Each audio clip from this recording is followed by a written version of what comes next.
خدا دلم تنگه، به هر جا که برم من آسمان همین رنگه. ای آسمانی کبود مگر من چی بد کردم که دلم ز دام بلا نشود رها یک دم.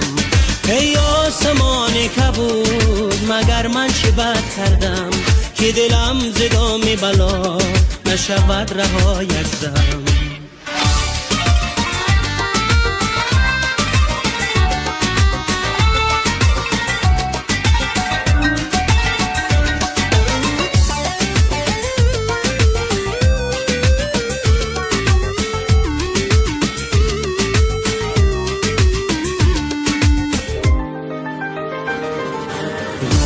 دلم چی خواهد شهد از لبش چشیدن، از او به یک اشاره از من به سر دویدن. ای آن که در رهی تو از جان و سر گذشتم، از کوچه تو دیشب با چشم تر گذشتم. ای آسمانی کبود مگر من چه بد کردم که دلم ز دام بلا نشود رها یک دم.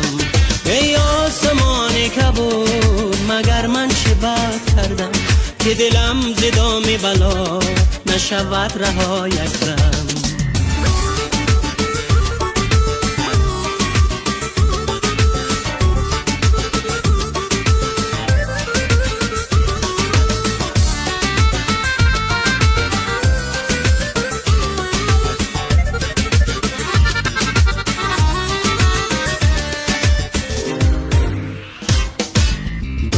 دلم چی خواهد شهد از لبش چشیدن، از او به یک اشاره از من به سر دویدن.